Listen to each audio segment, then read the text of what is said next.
오늘 아까 그 죄송합니다. 주민자치위원회 회장님이신가요? 지루한 강의가 될 거라고 예상 예고하셨는데 여러분들한테 도움이 되는 제가 오늘 안 오신 분들은 안타깝게도 못 들었을 만한 그죠? 다음 시간 제가 보니까 프로그램을 보니까 다음 회차가 세무사님이 알려주시는 노후 재테크 이런 관계고 그 다음 시간이 스마트폰 활용 그리고 그 다음 시간이 키오스크로 주문하는 것인데 아주 시간 배치가 잘 됐다고 생각합니다.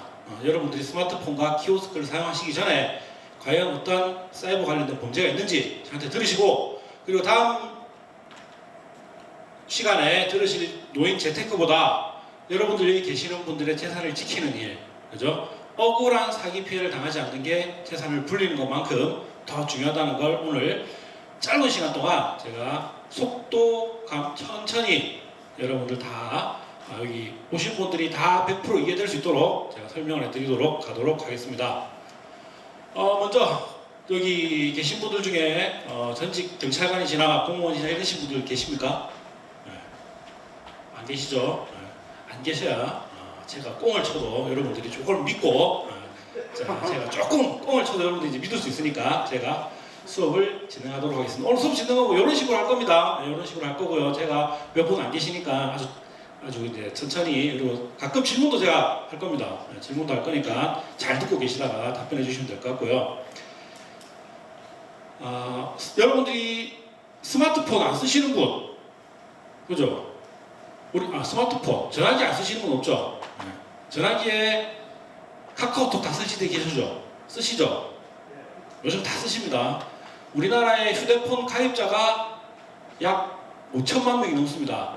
우리나라 인구가 5,200만 명밖에 안 되는데 휴대폰 쓰는 사람이 5천만 명이 넘습니다. 정말 나이 많으신 분들, 어린애들 빼고는 다 쓰신다고 보시면 되고 그 중에서 우리나라는 다른 나라하고 조금 특이하게 남들 쓰면 다 써야 되죠. 남들 하면 다 해야 됩니다. 그래서 여기 계신 분들 다 아마 스마트폰을 쓰고 계실 거라고 제가 생각을 하는데요. 스마트폰 종류도 여러 가지가 많죠. 이렇게 생긴 것도 있고 접히는 것도 있고 그런데 하는 거 보면 기능은 다 똑같습니다. 여러분들이 이 휴대폰으로 말씀드릴 것 같으면 여러분들 대충 그죠? 여러분들 자녀가 여기 계신 분들이 정말 열심히 일하고 애들이 학교 다닐 때 사줬던 컴퓨터 있죠. 컴퓨터 저 컴퓨터 처음 샀을 때 200만 원 넘게 주고 샀거든요. 근데 그 컴퓨터의 몇 배의 성능이 되는 게 이 휴대폰이라고 보시면 돼요. 예전에는 상상할 수 없었던 컴퓨터들을 엄청나게 좋은 컴퓨터를 지금은 다 주머니에 하나씩 넣고 다닌다고 보시면 돼요. 그래서 어머니, 아버님들이 예전에 우리 아이들이 컴퓨터 할 때 따라 못 배우셨지만 그때 있었던 일들을 지금 더 열심히 하고 계신 거예요. 그런 의미에서 이 사이버 범죄라는 게 굉장히 중요합니다. 왜 중요하냐? 여러분들 컴퓨터를 다 한 대씩 가지고 다닌다고 그랬죠. 우리 사이버라고 하면 말이 어렵지. 영어니까 외국 사람들이 쓰는 영어니까 어려운데 그냥 여기서 들어가서 활동하는 공간이라고 보시면 됩니다. 굉장히 쉬운 말로 그냥 인터넷 공간 거기서 일어난 일들을 우리가 사이버 공간에서 일어난 일이라고 하고요. 거기서 범죄가 발생하면 사이버 범죄가 발생한다. 이렇게 보시면 됩니다. 그래서 말이 어렵지 잠깐만 생각해보면 충분히 이해할 수 있습니다. 영어로는 이렇고요. 자, 요 퀴즈는 제가 연령대를 잘못 가져온 것 같아요. 이 영화 혹시 기억나십니까? 살인의 추억. 맞아. 93년쯤에 개봉했던 영화인데 살인의 추억이 지금 이제 경기도 화성 지역에 발생했던 연쇄 부녀자 실종 살인 사건을 모티브로 한 영화였는데요. 그때 당시 이제 화성이 굉장히 지금 언양과도 비교할 수 없는 완전 시골이었습니다. 그래서 영화에 보시면 나오지만 논둑에서 갑자기 사람이 튀어나와서 막 사람 여쭤 잡아가고 막 이렇게 했던 적이 있었는데 여기에 대사에 보면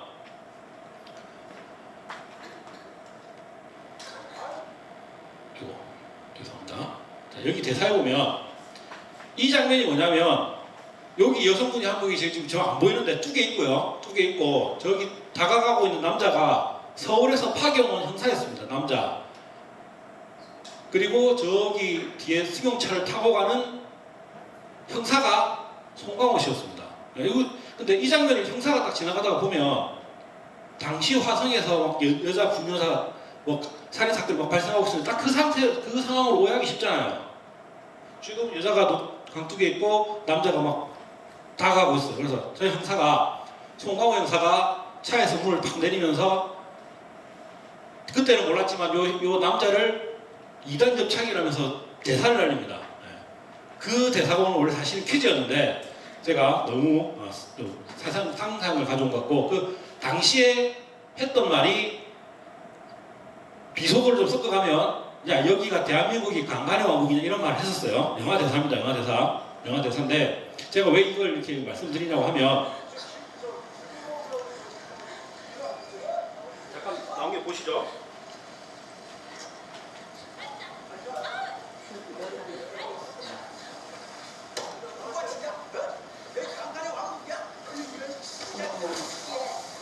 딱 오해하기 딱 좋은 그건데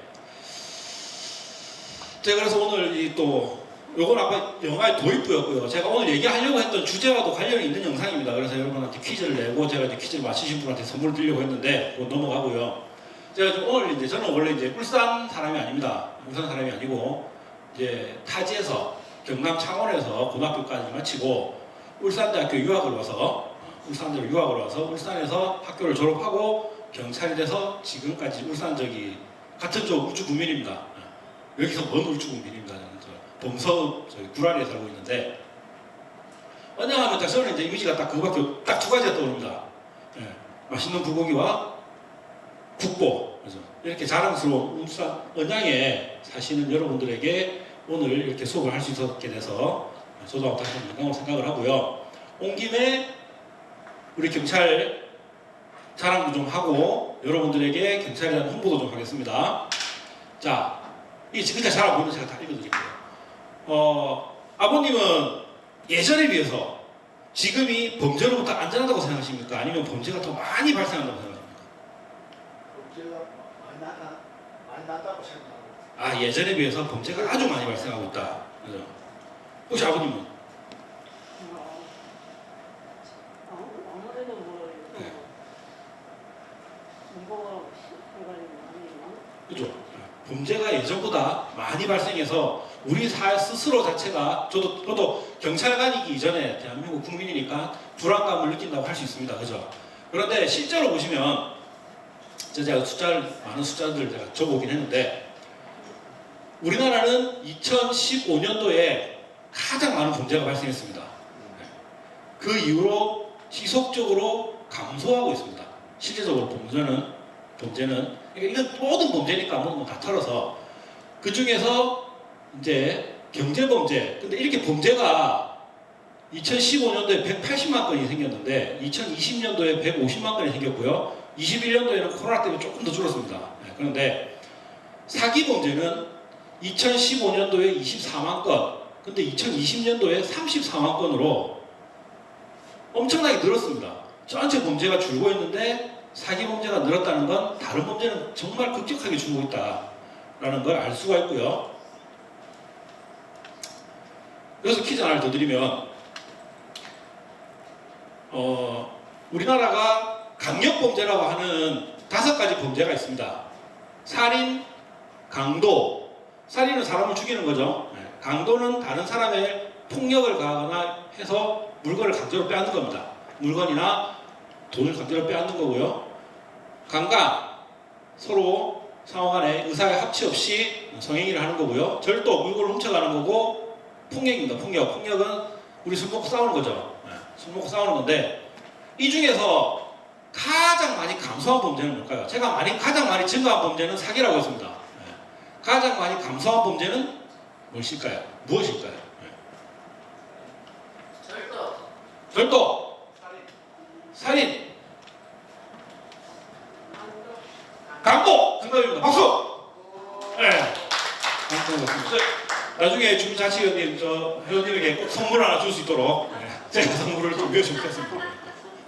자, 살인 사건을 보면 2011년 우리 10년 전에 10년 전에 비해서 살인 사건은 40%가 감소했습니다. 네. 근데 우리 뉴스를 많이 보죠. 뉴스에 뭐 맨날 사람 죽이고 저기 또 뭐 이상한 사람 나타났다고 이렇게 하는 거는 오늘 수업과도 관련이 있습니다. 우리가 너무 많은 정보를 우리가 스스로 받아들이고 있어요.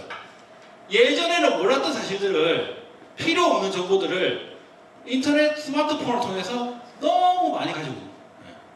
예전에 여기서 좀 떨어진 특정 지역을 얘기하면 안 되지만 저기 좀 떨어진 지역 있죠. 그쪽 지역에 살인 사건이 나면 사실 우리는 몰랐어요. 네. 다음날 신문에도 안 나죠, 그런 문제. 근데 지금은 어저께는 대전에서 술 먹고 운전하다가 애를 치웠다더라. 어제는 강남에서도 그런 일이 발생했다더라. 그런 정보들을 우리가 속속들이 알죠. 예전 같았으면 대구공항에서 착륙하는 비행기에 누가 문을 열는지 어떻게 할 거예요. 근데 이제 여러분들이 스마트폰, 이 정보가 다니니까 많은 정보들을 여러분들이 다 이제 습득한다 라는 데 있고요. 거기에 대해서 느끼는 것 자체는, 근데 이게 뭐 줄었다고 하는 거랑 크게 상관없죠. 우리가 느끼기에는 불안하다고 느끼니까. 네. 근데 이제 강도라는 문제는 83%가 줄었습니다. 제일 많이 줄었습니다. 네. 그 이유는 아까 강도 맞추신 어머님은 어떻게 생각하십니까?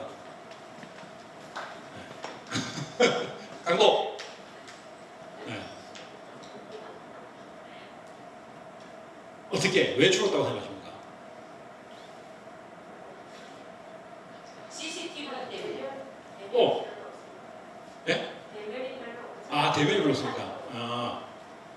그것도 이제 이유가 되죠. 근데 CCTV도 사실 큰 이유가 됩니다. 범죄를 저지르면 반드시 그거한다는 확신이 있거든요. 예. 그리고 우리나라에서 지금 살인 사건이 나면 미제 해결되지 않는 사건이 거의 없습니다. 예. 사실 CCTV가 너무 많거든요. 그래서 좋죠. 네, 그래서 좋죠. 근데 이제 반대쪽 입장에서 생각해보면 CCTV가 너무 많은 걸 우리를 감시하지 않냐 이렇게 생각하지만 전 세계 우리나라 CCTV가 제일 많다고 하거든요. 그래도 우리는 내가 피해를 당하는 것보다 감시당하는 게 좀 낫다고 우리 사회적으로 합의를 했으니까 CCTV가 많은 설치됐다고 볼 수 있고요. 가장 근본적인 원인은 돈이 없어요. 우리가 돈 안 갖고 당기죠, 현금을. 맞습니다. 현금을 안 갖고 당기죠. 예전에 가장 많이 발생했던 강도가 택시 강도였습니다. 택시는 다 현금 내고 타잖아요. 그러니까 밤에 택시 타서 저기 이상한 데 가자 그래놓고 택시 기사를 막 때린 다음에 돈 뺏어가는 문제가 굉장히 많았고요. 그 다음에 많았던 게 편의점. 밤에 편의점. 지금 편의점 가서 현금 내는 사람 없죠. 카드도, 택시도 없습니다. 그래서 결정적으로 이렇게 강도 문제는 크게 줄었다 라는 거고요. 반면에 이제 뭐 성범죄라든지 그리고 이제 절도도 많이 줄었죠. 절도.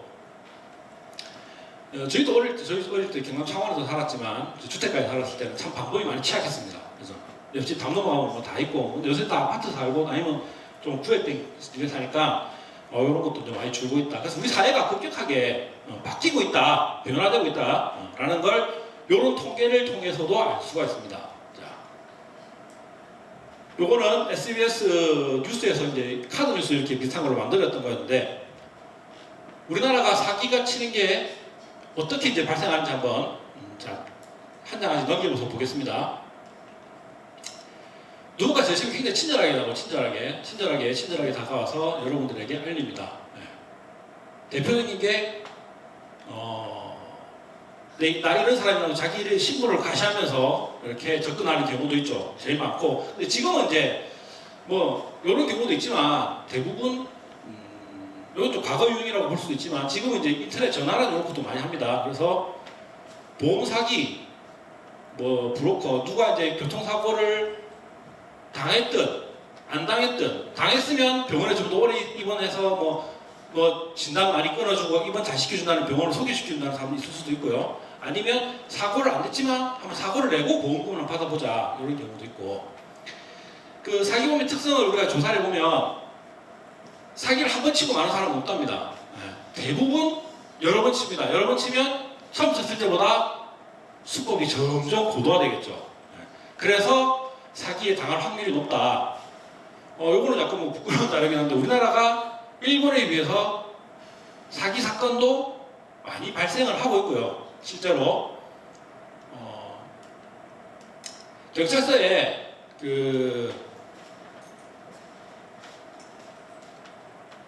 엄청나게 많으신 분들이 매일 사기를 당했다고 경찰서에 고소를 하러 오십니다. 근데 고소가 100건이 되면 실제로 그게 사기로 밝혀져서 검찰에 송치되는 건수는 20% 미만입니다.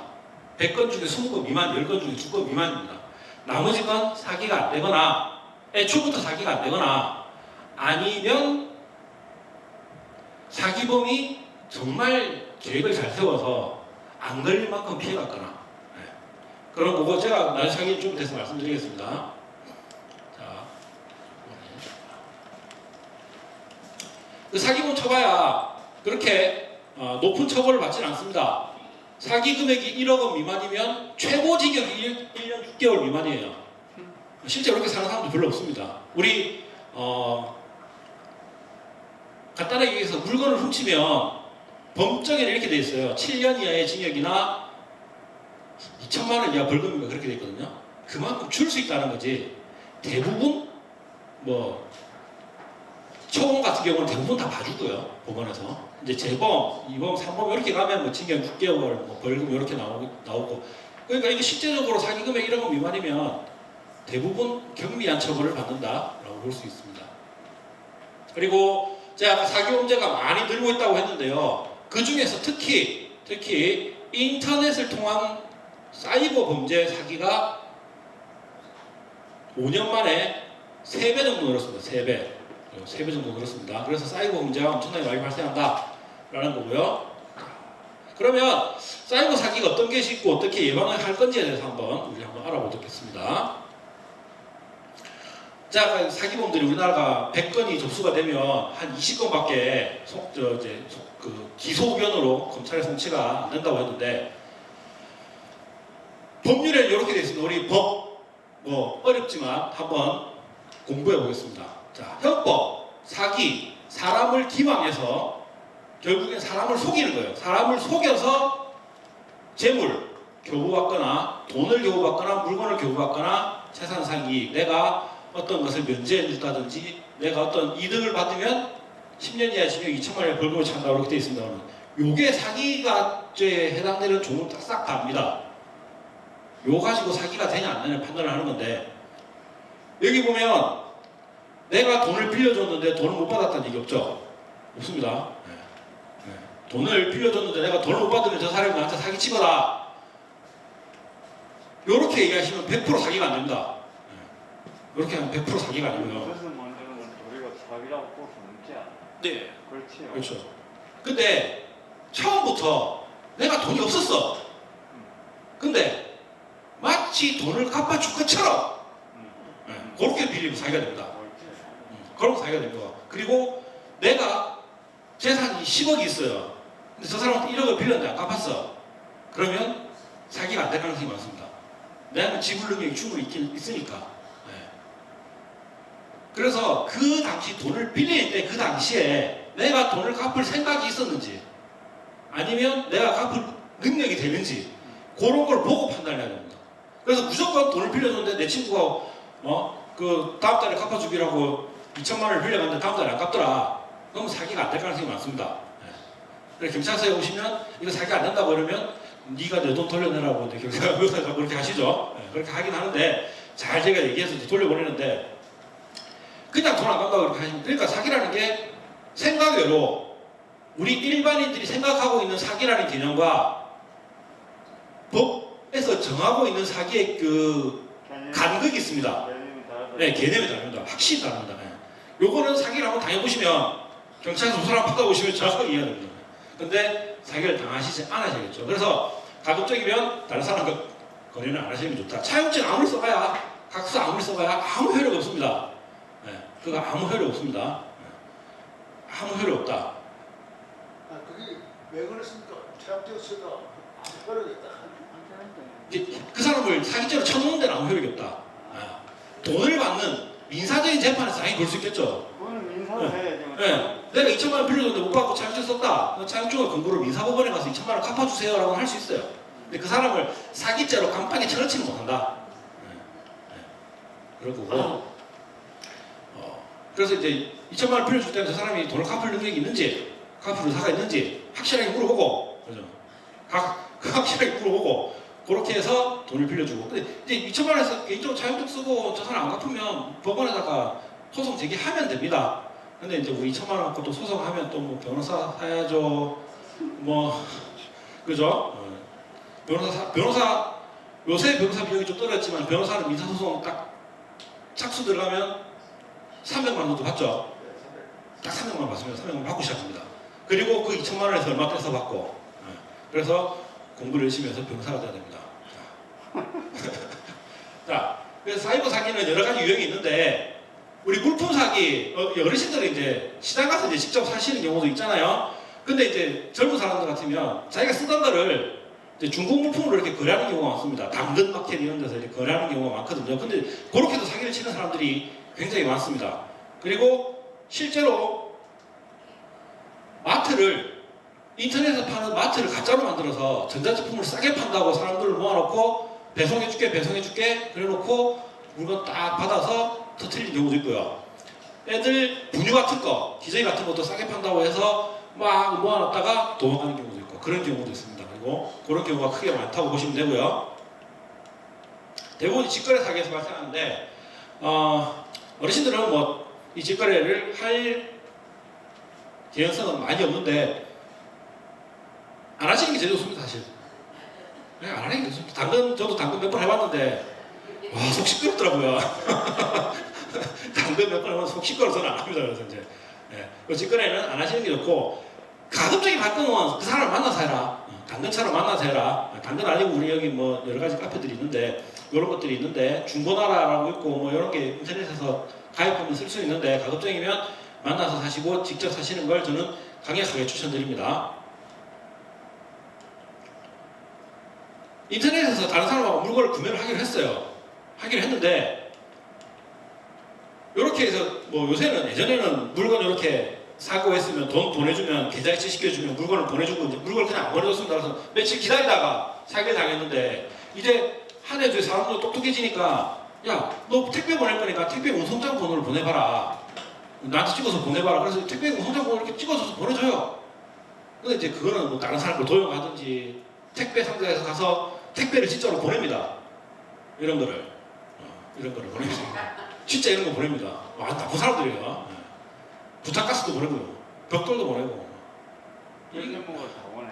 네, 별걸 다 보냅니다. 이 물건을 사려고 자기 딴에는 젊은 학생들 같으면 진짜 자기 용돈 탁탁 모아가지고 뭐 하나 뭐 깨기 하나 사려고 하는데 이런 거 보면 정말 열받죠. 정말 세상에 큰 좌절을 느낄 수도 있습니다. 그래서 이제 세상은 이런 걸 보내도 못 믿을 세상이 됐다. 이런 걸 보내줘도 나는 못 믿을 세상이 됐다라는 거고. 그죠? 돈을 받는데 내 계좌 말고 다른 사람 계좌를 사용할 수도 있잖아요. 다른 사람 신분증도 사용하거든요. 주민등록증 이런 거. 인터넷에 요새 사진 파일 같은 게 많이 올라가 있으니까 그곳에서 긁어 와가지고 이거 내달으면서 통장 이걸 보내라고 하는 경우도 있습니다. 이렇게 하면 좀 찾기가 어렵죠. 근데 이런 것들도 대부분 검거가 됩니다. 대부분 검거가 되는데 뭐 물건 못 받아서 마음 아프고 경찰서 가서 조사받아야 되고 또 결국엔 또 돈을 못 받잖아요. 사기범들은 결국엔 지금 다 써버리고 없는데 그 처벌받아봐야 뭐 약하게 처벌받고 이러니까 이러한 범죄들이 근절되지 않고 계속 발생하고 있다.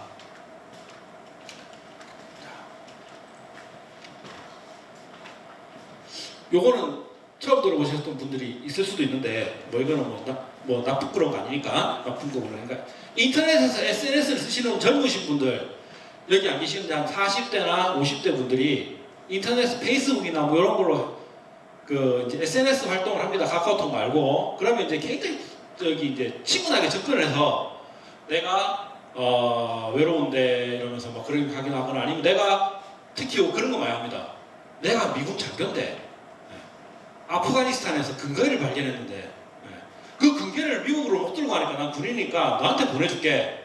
이거 보내는 김에 착수금하고 이런 거 좀 보내봐. 이렇게 해서 진짜 돈을 보내신 분들이 있어요. 울산에도 있습니다.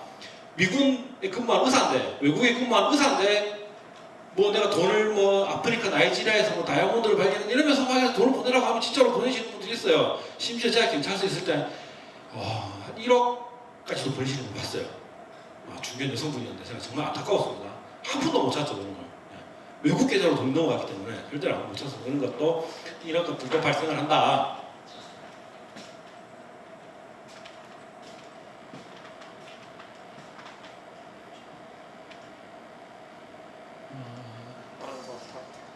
한 남성이 차에서 내린 사람에게 다가갑니다.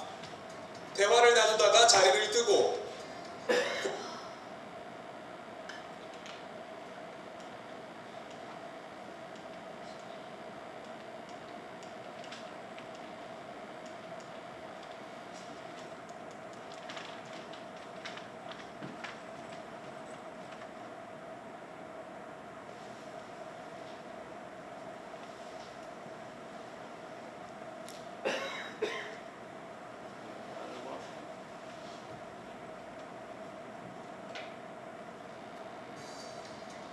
한 남성이 차에서 내린 사람에게 다가갑니다. 대화를 나누다가 자리를 뜨고 곧 사복을 입은 경찰관들이 어디론가 달려가 남성을 제압하고 수갑을 채웁니다. 아무것도 안 했어요. 진짜 아무것도 안 했어요. 왜 그러겠어요? 저금리 대출로 갈아타려면 기존의 대출금을 다 갚아야 한다며 현금 2,400만 원을 가로채려던 20대 남성 A씨가 체포되는 장면입니다. 내가 대한대출로 신청했는데 원금을 회수를 해야 된다고 연락이 온 거예요. 너무 이상하더라고요. 의심이 들기 시작해가지고 보이스피싱이 의심된다는 피해자의 신고를 받고 인근에서 잠복하던 경찰은 도망가는 남성을 따라가 이곳에서 붙잡았습니다. A씨는 앞서 저분은 굉장히 자기가 속았다는 걸 빨리 아신 거예요. 자기가 속았다는 걸 굉장히 빨리 아시고 경찰관에서 빨리 얘기해서 이렇게 저렇게 이제 검거된 경우가 있는데 이런 경우 가끔 있습니다. 할머니가 저희 경찰에 신고하셔가지고 인출책으로 검거하신 것도 있었는데 이걸 설명해드리면 예전에는 주로 개인 간 거래에서 단독 범행, 1대1로 이렇게 범행을 많이 했죠. 사람을 모으는 게 사실상 지금 봐도 제일 어렵잖아요. 사람을 이렇게 한 곳에 모은다는 것도 어렵고 내가 이 많은 사람들을 다 아는 것도 어려운데 지금은 카카오톡이나 뭐 이런 걸 통해서 외국에서도 여기 있는 사람들을 고용을 할 수 있어요. 요즘에 젊은 층들이 아무것도 모르고 단기 아르바이트 또는 직장에서 취업이 안 되잖아요. 취업이 안 되니까 알바몬 이런 이제 인터넷 구직 사이트에다가 이력서를 올려놓으면 연락이 와요. 젊은 사람들한테 연락이 옵니다. 너 이제 채권 추심 같은 거 업무를 할 건데 언제부터 가능하냐 이러면 뭐 이력서 보내달라 그러고 뭐 사진 보내달라 그러고 월급 줄게 통장 보내라고 다 보내서 받아놓으면 뭐 인후 보증한다면서 사람 보증해야 된다면서 아버지 전화번호 뭐 형제자매 전화번호 이런 걸 다 받아가요. 그래놓고 이제 진짜 마치 취업이 된 것처럼 하고 어디 가라. 어디 가면 누군가가 있을 것이다. 그럼 그 사람한테 돈을 받아서는 은행에 입금만 하면 된다. 어떻게 보면 괜찮은 아르바이트 같아 보이잖아요. 근데 이제 실제로는 자기도 모르게 자기가 보이스피싱 범죄 조직에 가담을 하고 있는 겁니다. 근데 이렇게 하는 게 너무 많이 발생하고 이러니까 최근 들어서는 이 알바생이 모르고 이렇게 했다는 게 이제 밝혀지면 이 알바생은 처벌을 하지 않는 경우가 이제 있는데 사실 억울하잖아요. 사회 20살 대학생들이 이제 자기가 방학 때 아르바이트 해볼 거라고 해서 이제 했는데 뭣도 모르고 뭐 택시 타고 어디 가라 그래서 택시 타고 어디 갔는데 그 사람 있어. 근데 그 사람은 돈 받아와서 어디 계좌번호 불러줘서 그걸 입금하면 된대요. 그래놓고 이제 입금하면 이제 일단 이제 10만원씩 20만원씩 주니까 이만한 쏠쏠한 아르바이트가 없거든요. 그렇게 해서 당하는 젊은 층들이 굉장히 많습니다. 여러분들 자녀들 중에 혹시 뭐 갑자기 뭐 옷을 차려입고 뭐 차를 타고 어디 뭐 타 지역으로 간다.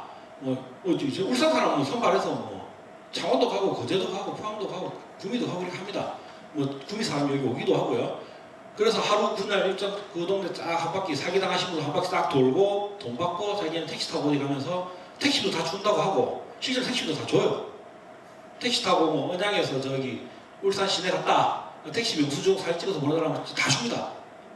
다 주고 하거든요. 그런데도 알고 보면 그런 사기에 가담을 했고 근데 얘가 내가 이게 약간 의심스러운데 사기인 것 같은데 하고 찾아본 흔적이나 그 사람한테 물어보거나 뭐 이렇게 인적이 있으면 그건 법원에서 안 봐줍니다. 너 알고 했구나. 알고 가담했구나. 그래서 진짜 강하게 처벌받습니다. 그래서 여러분들 젊은 자녀, 뭐 조카, 뭐 사촌 뭐 이런 사람들 있으면 항상 그런 거 요새 뭐하나 한 번씩 물어보는 거 싫어하긴 하겠지만 그래서 요새 젊은 사람도 싫어하긴 하지만 그래도 혹시 그런 거에 있으면 한 번쯤은 그런 것도 일도 있다. 자기는 깜빡 속아 넘어가는 일도 있다. 그리고 자기 계좌를 빌려주는 사람도 있습니다. 되게 정말 사회생활을 안 해본 사람들이 티를 내는 건데 자기 계좌를 빌려줘요. 그래서 돈이 입금받고 자기가 자기 계좌에서 그 사람 계좌로 쏴주는 사람들, 이런 사람들도 심지어 있다. 그런 사람들도 있고 조심해야 됩니다.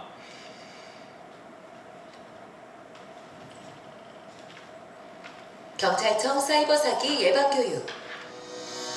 사이버 공간에서 상대방이 원하는 것을 미끼로 속인 뒤 돈만 받고 잠적하는 사이버 사기. 한 번 더 생각하면 예방할 수 있습니다. 사이버상에서 대표적인 사기 유형은 중고물품, 티켓 등 거래 사기, 가짜 쇼핑몰 등 구매 사기, 지인 사칭 메신저 피싱 사기, 온라인 게임 계정 아이템 거래 사기가 있습니다. 이러한 사이버 사기를 예방하기 위해서는 어떻게 해야 할까요? 중고물품, 티켓, 게임 아이템 등 온라인 거래 시에는 경찰청 사이버캅 앱을 이용하여 상대방의 전화번호, 계좌번호를 조회하세요. 또한 상대방이 전송한 안전거래 링크가 진짜 안전거래 사이트인지 확인도 가능합니다. 메신저에서 친구, 가족 등이 돈을 빌리거나 상품권 결제를 요청한다면 반드시 전화통화로 확인하세요. 한 가지 더.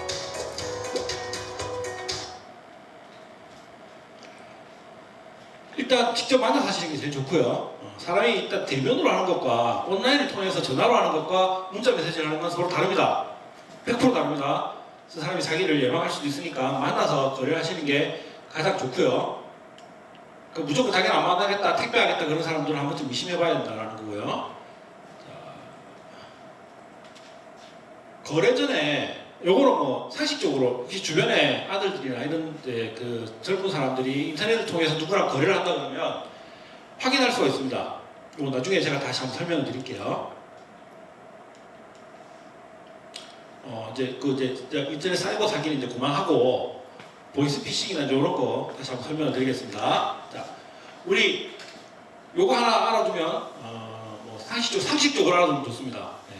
우리 피싱 당한다, 낚시한다가 영어로 피싱이거든요. 피싱. 그래서 여기 간판 보면 뭐 피싱 이러면서 낚시, 피싱 이런 게 있잖아요. 근데 보면 이제 낚시는 우리가 미끼를 던져서 물고기를 낚는 거지만 보이스 피싱이 할 때는 그 피싱은 물고기를 낚는 게 아니고 사람을 낚는 겁니다. 사람을 어떻게 낚느냐? 개인 정보를 다 알고 낚는 경우가 있죠. 모르고 낚는 경우도 있지만 여러분들의 이름이나 뭐 가족관계나 이런 건 알 수도 있어요. 생겨나는 일은. 우리나라의 거의 모든 사람의 개인정보는 중국에 넘어갔다고 보시면 됩니다. 우리 예전에 한참 많이 인터넷 정보들이 많이 털렸잖아요. 지금도 뭐 털리긴 하지만 예전에 우리가 인터넷에 가입할 때 주민등록번호로 다 가입을 했습니다. 그래서 그 정보들이 사이트에 다 있었는데 그 사이트들이 다 해킹을 당하면서 그 정보들은 다 중국에 있고요. 우리 네이버 검색하듯이 중국 사이트에서 검색을 해서 대한민국 주민등록번호 치면 쫙 나옵니다. 실제로 쫙 나옵니다. 그 영상도 있긴 한데 그거는 이제 제가 기회가 되면 보여드리고요. 하여튼 그런 영상도 있습니다. 그래서 여러분들의 개인정보를 이용해서 낚는 게 피싱이다. 그죠? 피싱의 대표적인 문제가 보이스 피싱이 있고요. 메신저 피싱 등이 있습니다. 여기서 오늘은 제가 보이스 피싱하고 메신저 피싱을 알려드릴게요.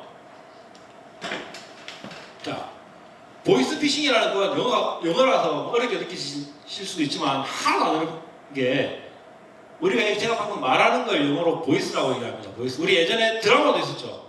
네, 보이스도 있었고 가수들이 노래 부를 때 뭐 그런 프로도 보이스라는 프로그램이 있었습니다. 그래서 보이스가 우리 음성이라는 거고요. 아까 제가 말씀드렸던 개인정보 낚시를 묶어서 보이스 피싱이다. 이렇게 얘기합니다. 그래서 누구가 보이스 피싱을 예방을 한다 그러면 그래 사람들이 말로 해서 날 속이려고 하는 게 보이스 피싱이다라는 걸 아시면 되고요. 보이스 피싱도 계속해서 이게 피해 액입니다. 피해 액. 그죠? 21년도에 제가 알기로 7,744억 원을 보이스피싱 피해로 당했다고 신고하신 분. 신고하신 것만 7,744억 원입니다. 예. 지금 더 늘었겠죠. 보이스피싱을 당하는 연령을 보면 연령 무관입니다. 젊은 사람도 당하고요. 20대도 당하고요. 30대도 당하고요. 40, 50대. 사회활동이 제일 많으신 분들이니까 제일 많이 당할 확률이 높겠죠. 연령대 무관하고 보이스피싱의 피해자가 될 수 있다. 보이스피싱은 뭐 여러 가지 방법으로 이용되지만 이게 대표적인 거고요. 일단 전화 문자로 여러분들하고 연락을 시도합니다. 연락을 시도한 다음에 여러분들을 속여서 기망하거나 속여서 또는 아들이 교통사고를 입원했는데 응급실에 있으니까 돈을 보내라 이런 식으로 해서 속인 다음에 돈을 인출하게 하거나 이렇게 인출받아서 누구한테 전달해줘라. 아니면 요새 그런 것도 있죠. 은행에 도움이 되니까 집 어디다 놔둬라. 그럼 찾아가는 경우도 있습니다. 요걸 이제 보이스2라는 영상에서 나온 건데요. 드라마에서 나온 건데 한번 보시죠. 여보세요? 네, 강종석 씨 어머니 되시죠? 네. 여기는 풍산병원 응급실 원무과인데요. 강정석 씨 지금 뺑소니 당해서 머리를 심하게 다쳤어요. 의식이 없습니다. 아니, 그럴 리가요? 아니, 방금 전에 통화했는데. 옥산시장 사거리에서 사고 나서 방금 응급실 들어오셨어요. 저장된 번호로 전화드리는 거예요. 아니, 옥산시장 사거리면...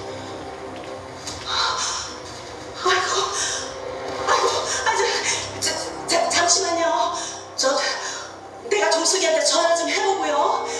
혹시 알아요? 우리 종석이가 아닐 수도 있잖아요. 가족 위급 상황 시나리오로 거짓말을 할 경우 미리 피해자 가족한테 여러 번 장난 전화를 걸어서 전화를 무시하게 만드는 수법을 쓴다고 합니다. 그런 사람 아니라고요. 몇 번을 얘기해. 무조건 전화지.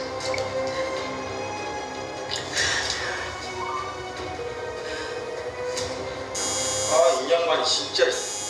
이봐, 나 아니라고.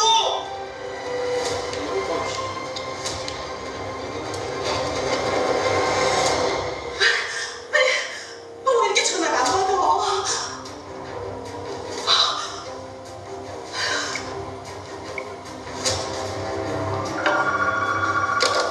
네, 풍산병원 응급실입니다.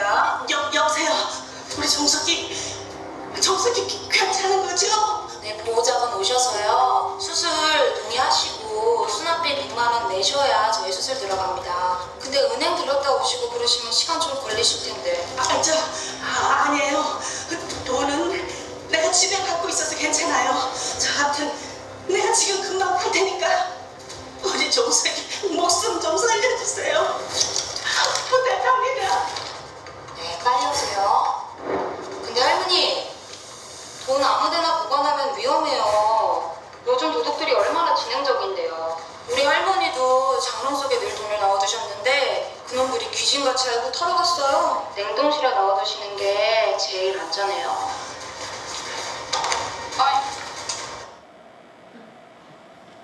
이거 보면 거의 이제 영화 드라마를 만들다 보니까 좀 극적인 것도 있지만 하여튼 이런 시나리오로 진행된다고 보시면 돼요.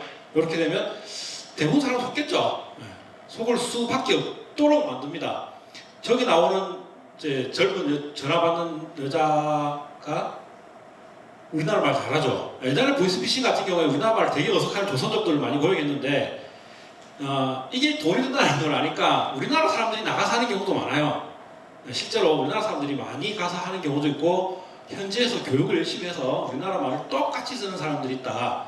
그렇게 해서 말투로는 비교가 안 된다는 거고요.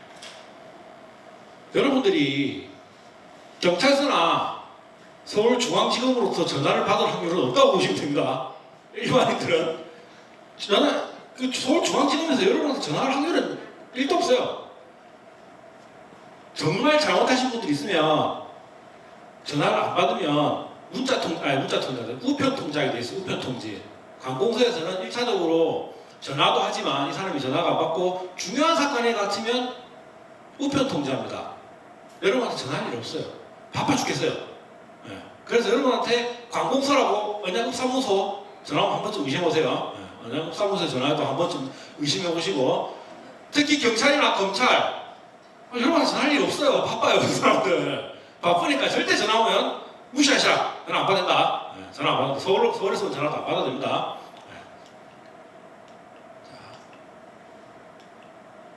이게 뭐 있었는데?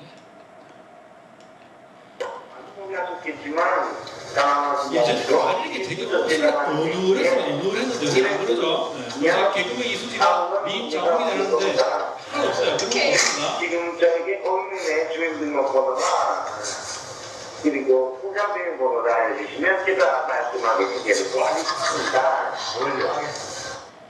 여러분들 그 이제 통장이 도용됐다고 하는데 본인 모르게 통장이 도용될 가능성은 우리나라 금융 시스템에서는 거의 없다고 보시면 돼요. 우리나라 금융 시스템에서 내 모르게 내 통장에 돈이 꼽힐 수 있어요. 다른 사람이 잘못 보낼 수 있어요. 잘못 보내서 은행에 전화 오는 경우도 가끔 있을 수는 있지만 여러분들 통장이 여러분들 모르게 어디서 개설된다? 그런 거 전혀 없어요. 여러분들이 안 만들어서 다른 사람한테 빌려주지 않으면 우리나라 그렇게 호소한 나라 아닙니다. 예전에 그 1950년도에 뭐 제 아버님도 마찬가지지만 애들이 태어나면 뭐 저기 오래 생존 못할까봐 1년이나 2년 뒤에 호조 올리고 이랬다는 얘기는 저는 전설 속에서 들었어요. 우리나라 그렇게 아직까지 50년대 60년처럼 후진 나라 아닙니다. 절대 그런 일 없어요. 그런 일 없으니까 여러분들이 통장이 여러분들이 만든 기억이 없는 통장이면 거짓말이다. 거짓말이다. 그렇게 생각을 하셔야 되고 여기도 뭐 제가 말씀을 드리면 여러분들 보이스피싱 관련해서는 하도 많이 이제 들으셨을 거라 생각을 하는데 전화로 여러분들에게 계좌번호를 물어보거나 카드번호를 물어보거나 주민등록번호를 요구하는 건 진짜 100% 사기입니다. 여러분한테 혹시나 해서 내가 전화번호, 내 주민등록번호하고 계좌번호하고 이걸 알려줬는데 내게 범죄에 이용되지 않을까 해서 저한테 이제 경찰에 전화 오시는 경우가 있는데 그거 가지고는 할 수 있는 게 없습니다. 우리나라에서는. 본인 하긴 다 하거든요. 그래서 여러분들 은행 가보시면 아시잖아요. 돈 보내려고 해도 신분증 달라고 하죠. 신분증 달라고 하죠. 아니면 통장이나 카드 갖고 거래를 하셔야 되기 때문에 이런 거는 100% 절대로 알려주시면 안 되는 거 마찬가지지만 주민등록번호를 물어보는 것 자체도 100% 사기라고 보시면 됩니다. 예전에는 우리 뭐 동창회, 동호회, 언양읍 주민자치위원회 명단 같은 거 인터넷에 올리고 막 그랬었어요. 사람들 카페에 올리고 막 그랬었는데 요새는 안 올리죠. 올리면 그게 범인들한테 사용될 수 있는 그 자료가 되기 때문에 절대 올리시면 안 되고요. 현금 지급기, ATM기를 이용해서 세금, 뭐 보험료, 환급, 등록금 납부해주면 절대 거짓말입니다. 예전에 처음에는 진짜 보이스피싱이 우리나라에 처음 도입됐을 때는 저도 이제 그때 경찰이었기 때문에 어떻게 해서 사람들이 돈을 이체를 해가나 내가 누르는 것 같은데 가만히 보니까 어떻게 하냐면 사람을 다급하게 만든 다음에 굉장히 다급하게 만든 다음에 빨리 은행 ATM기로 가라. 은행 ATM기가 어디냐? 농협이다. 그러면 농협은 대부분 같은 기기를 쓰거든요. 그래서 얘네들이 무슨 버튼을 누르면 뭐 버튼 나오는 걸 다 알아요. 그래서 왼쪽에 있는 거 왼쪽에 있는 거 알아서 세 번째 거 누르시고요. 거기 뭐 누르시면 이게 결과적으로 뭐냐고 하면 피해자가 자기 손으로 다른 사람한테 내 계좌에 있는 돈을 보내고 있는 거예요. 근데 너무 당황해서 그게 안 보여. 내가 지금 뭘 하고 있는지 이게 안 보여. 그 사람들 말만 듣고 빨리 여기 왼쪽에서 두 번째 거 누르시고요. 거기 있고 비밀번호 누르니까 나오는 비밀번호 누르시죠. 그럼 잔액 얼마 있어요? 그럼 그 옆에 거 왼쪽에 있는 버튼 알고 보면 잔액 확인하고 계좌 이체하고 자기가 다 하고 있는 거예요. 그렇게 해서 피해를 많이 당했어요. 그래서 요새 그 ATM기로 가서 돈을 인출하려고 하면 돈을 받고 뽑으려고 그러면 30분 걸리죠. 그 왜 그러냐? 보이스피싱 그룹들이 돈을 보내면 바로 찾아가니까 30분 정도 시간을 이제 벌어주는 거예요. 예전 사회에서는 있을 수 없는 일들이 발생하니까 그러한 조치들이 점점 나오는 겁니다. 예전에 우리나라는 대한민국은 아버님 젊으셨을 때 그 저축을 굉장히 장려했죠. 우리나라가 잘 살았다면서 저축을 굉장히 장려해서 아무 금융기관에 가면 쉽게 통장을 만들어줬습니다. 심지어 학생들도 제가 학교 다닐 때도 일주일에 얼마씩 받아서 학교에 가면 선생님이 그거 다 취합해가지고 은행 통장에서 맡기고 이랬었죠. 근데 지금은 통장 하나 만들려고 그러면 굉장히 힘들죠. 그 왜 그러냐면 통장 그렇게 쉽게 만드니까 워낙 범죄가 많이 이용되는 겁니다. 그래서 통장 하나 만드는 것도 어렵게 만들고 통장 하나 만들고 다음에 통장 만들려면 20일을 기다려야 됩니다. 하나 만들면 요새는 20영업일을 기다려야 돼요. 한 달을 기다린다면 다른 통장을 하나 만들 수 있어요. 통장은 잘 안 만들어줍니다. 우리나라는 사실 통장을 쉽게 만들어주는 편이에요. 미국은 내가 통장을 만들잖아요. 내가 통장을 만들면 은행에 수수료를 줘야 돼요. 계좌를 유지하는 수수료를 줘야 됩니다. 그만큼 통장 만들기가 어려운데 우리나라는 예전에 고도 성장기에 어떻게 해서든지 저축을 해서 잘 살아보자 해서 통장을 쉽게 만들어주는 사회적 문화가 있다 보니까 그 문화를 이용해서 이렇게 범죄를 해서 지금은 이제 통장을 만드는 게 점점 어려워지고 있다. 이런 것들은 모든 건 원인이 있고 결과가 있고 역사가 있어서 과거에 일이 있어서 반성해서 나오는 것들이 조치가 취해지고 있다라는 걸 보시면 되고요.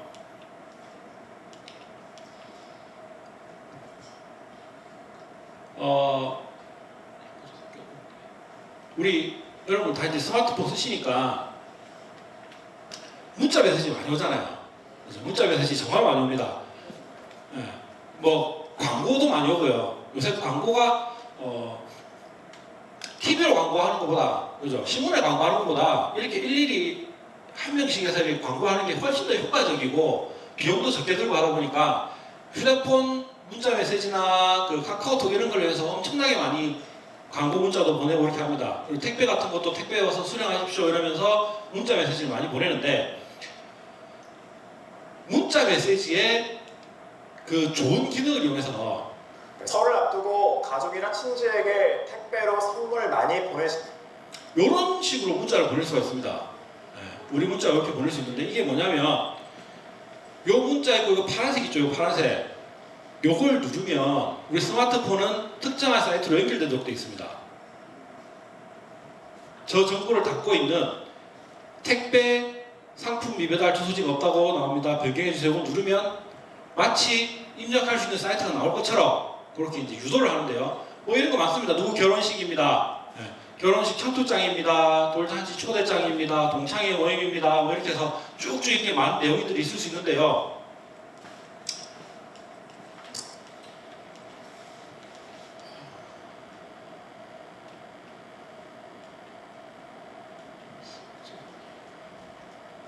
제가 만들어 보다가 잠깐 이게 꼬였네요. 네.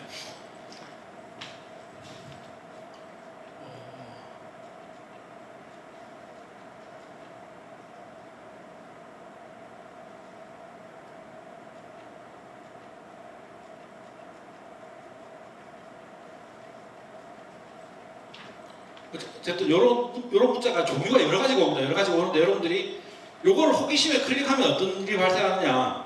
이것도 이제 비하인드 스토리가 있는데 사람들이 사기치는 사람들이 워낙 머리가 좋은 게 저거를 누르면 특정 페이지로 연결이 되는데 그 페이지를 이용을 해서 우리 휴대폰에 악성 프로그램이 설치되도록 해놨어요. 그래서 예전에 이게 2013년도 14년도 굉장히 문제가 됐던 게 저걸 클릭을 하면 내 폰에 악성 코드가 설치되면서 나한테 오는 문자 메시지들을 다른 데로 보내는 거예요. 내 휴대폰이. 그래서 본인 승인 문자 같은 게 오면 저쪽으로 보내서 소액결제를 휴대폰 소액결제를 30만 원씩.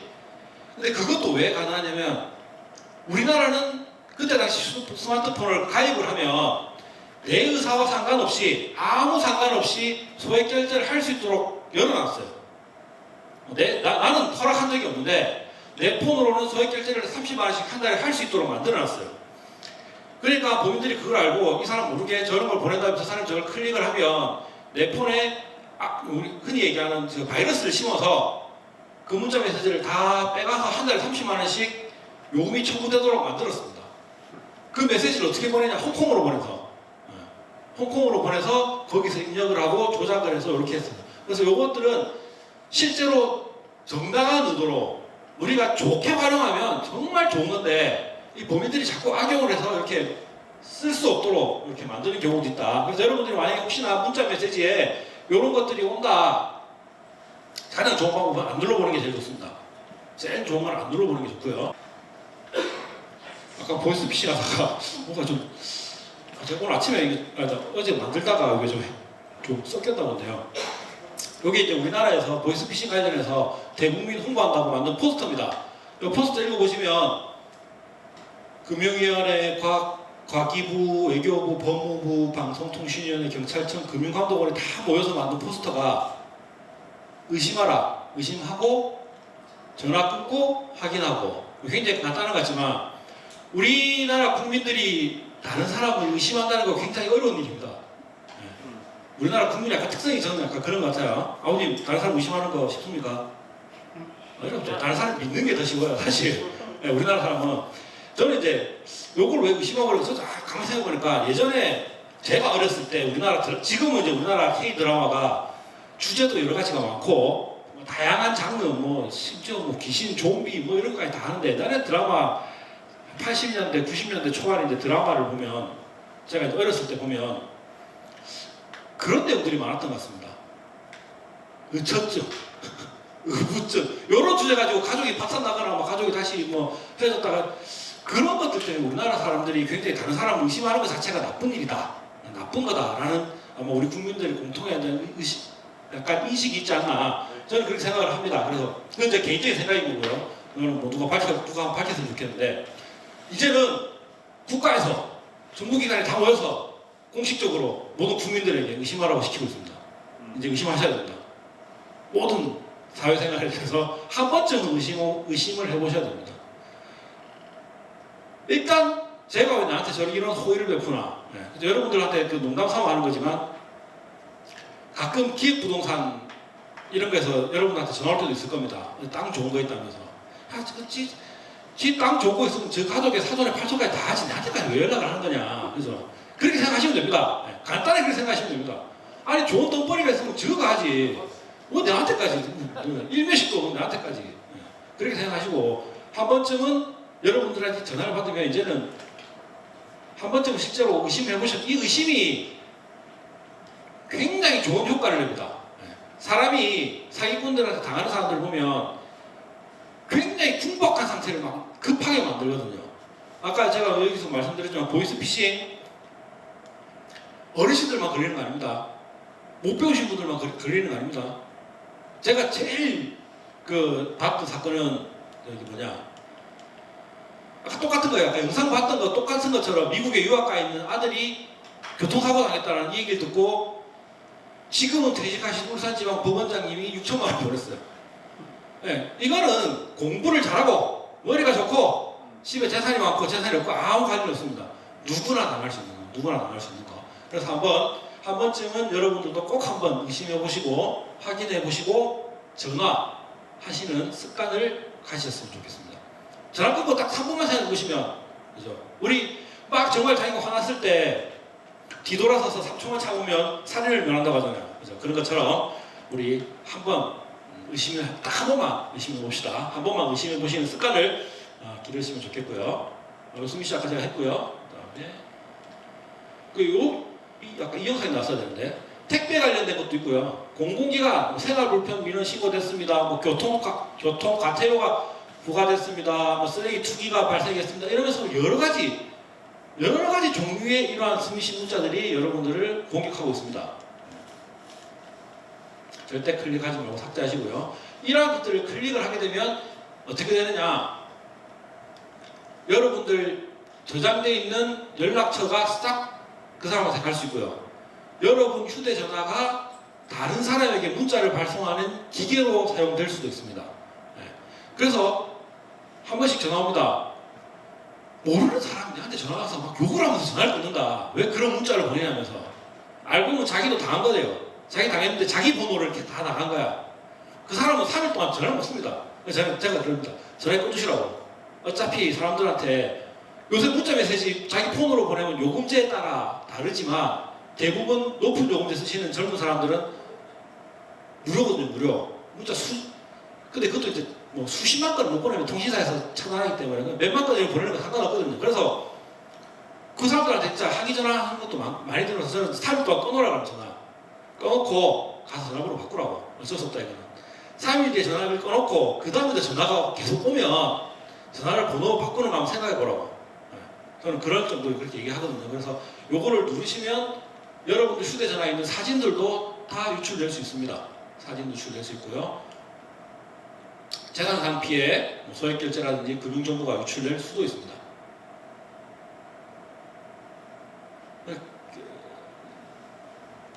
그래서 이러한 것들 예방하기 위해서는 일단 출처불명한 인터넷 주소 저는 클릭 안 하는 게 우선입니다. 하지 않는 게 제일 좋습니다. 모르면 안 하는 게 모르면 안 하는 게 제일 좋고요. 지금은 사실 이거는 제가 저도 이제 정부에서 욕을 먹고 있는 사람이지만 욕을 해야 됩니다. 소액결제 30만 원 차단하는 거를 사태가 다 발생하고 국민들이 엄청난 피해를 당하고 산업 피해를 당하고 나서부터 막았습니다. 지금은 이제 휴대폰을 개통해도 내가 요구를 안 하면 30만 원 결제하는 게 없어요. 근데 그 전에 있었습니다. 지금은 여러분들이 뭐 소액결제 내가 하지 않는 이상 소액결제가 휴대폰으로 결제하는 거예요. 현금 없이 신용카드 없이 다음 달 휴대폰 요금에 청구돼서 나오게. 예. 요것도 제가 에피소드가 있는데 이러한 범죄가 발생하기 전에 저도 사실 저도 경찰이니까 이런 사실이 발생하기 전에 저희 울산 MBC 기자가 제가 그때 사이버 수사대 있었는데 이제 취재가 왔어요. 취재가 와서 울주군 그때 상남이가 그 여자시는 분인데 내가 결제를 안 했는데 30만 원이 결제가 됐다. 그래서 에이씨 뭔 소리 하는 이 사람 진짜 장난치나. 그런 일이 어떻게 발생하냐고 세상에. 아들 있죠? 아들 썼을 거라고. 진짜 그저 그렇게 얘기했어요. 그런데 불과 한 달, 두 달 뒤에 이런 사태가 발생해서 저희들도 저는 제가 만약에 30만 원 결제했으면 저도 아마 모르고 당했겠죠. 그런 일들이 발생을 한다.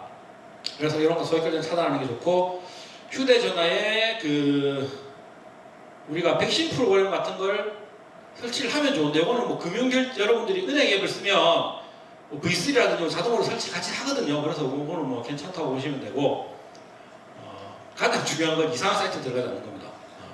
이상한 사이트 들어가지 않는 게 가장 좋습니다. 그리고 뭐 실행하라고 줘요. 실행하라고 주기. 우리 카카오톡 대화방에 가끔 보시면 카카오톡 대화방에 영상도 보내고 사진도 보내고 파일도 보낼 수 있잖아요. 그 파일지를 보낸 것 중에 영어로 되어 있는데 끝에 점이 찍혀 있고 APK라고 되어 있는 게 있어요. .apk라고 되어 있는 건 절대 설치하시면 안 됩니다. 그건 휴대폰에 앱을 설치하는 파일이거든요. 뭐가 있는지 모릅니다. 뭐가 있는지 알 수가 없으니까 .apk 된 거는 절대 설치하시면 안 된다라는 거고요. 우리가 앱을 다운받을 때 어디서 다운받습니까? 안드로이드 마켓에서 받죠. 거기서만 받으시면 돼요. 거기 있는 건 그 휴대폰 제조사가 아니고 구글 어플을 관리하는 회사에서 세계적인 회사에서 악성 코드가 있는지 바이러스가 있는지 1차적으로 검사를 합니다. 그렇기 때문에 여러분들이 필요한 앱이 있으면 어플리케이션 마켓에 가서 다운로드를 받으시면 된다라고 보시면 될 것 같고요. 알 수 없는 링크 갖고 설치를 하면 이런 경고문구가 뜹니다. 요즘도 뜹니다. 이거 뜨면 한 번 더 얘기해 주는데 이건 삼성 제조사에서 아까 스미싱 사태 이후에 만들어준 건데 여기 보시면 휴대전화 및 데이터 손상에 대한 책임은 모두 사용자에게 있다는 것을 동의하는 것으로 관점이 되게 나쁜 놈이죠. 그렇죠? 네가 누르고 네 손가락이 잘못했으니까 네가 다 책임져라는 거예요. 통신사에서 한 번만 알려주는 겁니다. 그렇기 때문에 한 번만 알려주는 거고 정말 가끔 이런 문자 옵니다. 해외에서 결제를 안 했어. 내가 해외 나간 적도 없어. 근데 해외에서 결제됐다고 문자가 옵니다. 저렇게 어디에서 결제가 됐으니까 쓰라고. 여기 전화번호 있죠? 여기 전화하면 070 이건 뭐 제가 한 게 증거자료 수집한 건데 만약에 저런 상태에서 전화가 오잖아요. 전화를 하지 않습니까? 그러면 저 상담원은 대한민국에서 제일 친절하게 전화 받아줍니다. 낚인 거거든. 1차로 1차로 낚인 거거든. 이 사람을 내가 낚아야 돼. 세상 천지 그렇게 친절한 사람이 없습니다. 상담원이. 우리 상담원 연결하려고 은행 상담원 연결하려고 그러면 몇 번 누르세요 엄청 오래 걸리잖아요. 짜증나서 안 하는데 이 사람은 세상 천지 친절하게 받아줍니다. 그러면 사기는 안 당한 거예요. 이제부터 사기가 시작되는 겁니다. 전화가 오면 고객님, 결제가 돼서 정말 죄송하게 됐습니다. 결제를 취소할 수 있도록 제가 성심성의껏 도와드리겠습니다. 주민번호 알려주시겠어요? 휴대전화 알려주시겠어요? 휴대번호로 문자 메시지 하나 갈 겁니다. 그 문자 메시지 승인번호 알려주세요. 취소 승인 문자. 이러면서 세상 친절하게 알려주면 그때 이제 결제가 되는 거예요. 그때 결제가 되는 거니까 요런 문자를 받아도 내가 결제한 게 없으면 무시해라. 진짜 내가 모르는데 결제가 됐다. 그럼 다음달 청구서에서 요건 빠져나갈 거 아니에요. 빠져나가면 그때 대응하시면 돼요. 그때 카드한테 전화를 하든 은행에 전화하든 그때 하시면 되는 겁니다. 절대 이런 거 문자도 속으시면 안 된다 라는 거고요. 요거는 넘어가겠습니다. 카카오톡 다 쓰시죠? 카카오톡 정말 편리합니다. 카카오톡 편리하고 이제 여러분들도 자녀들하고 연락할 때 카카오톡 보고 뭐 손주들 뭐 어린이집에서나 학교에서 찍은 거 사진 막 보내주고 이러면 뭐 그런 보는 재미가 있잖아요. 네, 저희 아들도 이제 4살인데 제 어머니한테 매일 보내드리거든요. 그런 거 보면 굉장히 좋은 기능입니다. 근데 우리는 정말 머리가 좋아요. 사기꾼들은. 우리 부모님 세대들이 뼈 빠지게 진짜 돈 파고 소 팔아서 공장에서 열심히 일해서 대학 공부 시켜놨더니 다 사기치는 것 같아. 카톡에다가 삼촌 또는 딸인 것처럼 연락을 합니다. 엄마, 내 휴대폰이 고장이 나서 액정이 부서져서 연락이 안 되는데 지금은 컴퓨터라는 거야. 내 휴대폰 고쳐야 되니까 돈 좀 보내줘. 나한테 지금 없으니까 내 친구한테 보내줘. 근데 사진도 딸 사진이야. 카카오톡에. 말투도 딸 것 같아. 엄마랑 그러고 어머니라 그러면 어색할 텐데 엄마 이러고 이모한테는 이모라 그러고 삼촌은 삼촌한테 그래요. 사진도 맞아. 자기 거 맞아. 근데 이거 어떻게 된 거냐.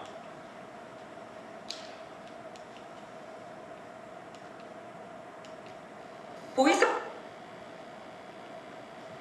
이거는 여러분들이 돈을 보내주는 사람은 될 수 있어요.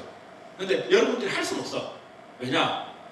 이게 프로필에 뭐 변경된 거는 뭐 요즘 사진도 똑같아요. 자기 딸 사진, 아들, 딸 사진 이렇게 있어요. 근데 왜 어떤 이렇게 막 그렇게 삼촌인 줄 알고 엄마인 줄 알고 딸인 줄 알고 이렇게 연락을 하냐고 하면 우리가 휴대폰에 연락처를 저장해 놓으면 휴대폰을 바꿀 때 지금은 이렇게 잘 넘어가잖아요. 지금은 대전 가서 해달라고 하면 잘 해주잖아요. 이렇게 따뜻하 시키면 여기 있는 휴대폰 전화가 사진, 문자, 뭘 싹 다 넘어갑니다. 근데 예전에 그게 안 됐거든요. 그래서 이 내 주소록을 네이버 같은 데다가 올려놔요. 파일을 올려놓으면 네이버에서도 확인이 되고 내 폰에서도 확인이 되고 그러면 이 폰 없애고 새 폰 달 때 그 주소록을 이렇게 다운받으면 똑같이 생기는 거예요. 그래서 네이버에도 내 주소록이 있고 내 휴대폰에도 주소록이 있어요.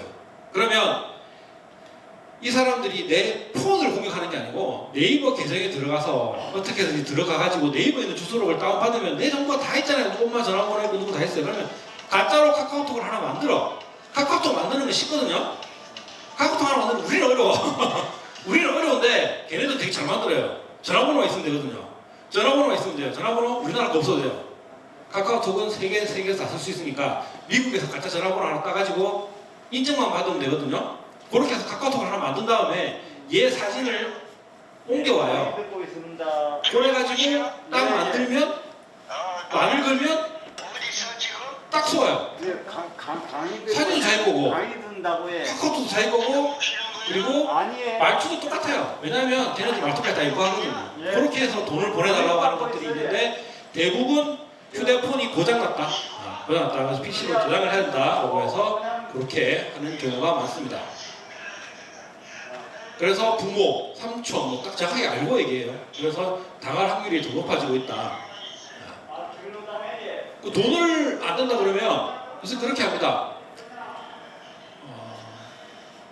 문화상품권이라고 한 번쯤은 다 들어보셨을 겁니다. 문화상품권을 옛날에는 책을 사는 데 썼는데 지금은 그거를 긁어서 번호를 입력하면 인터넷에서 다 쓸 수 있거든요. 그래서 아주 좋아요. 얘는 꼬리표도 안 남잖아요.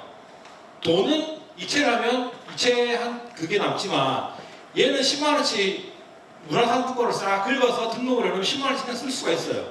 그래서 돈 대신에 문화상품권 대신 보내주세요 이렇게 하는 경우도 있고, 그렇게 하기 때문에 이걸 또 문화상품권을 또 사기도 쉬워요. 편의점에 가면 다 팔거든요.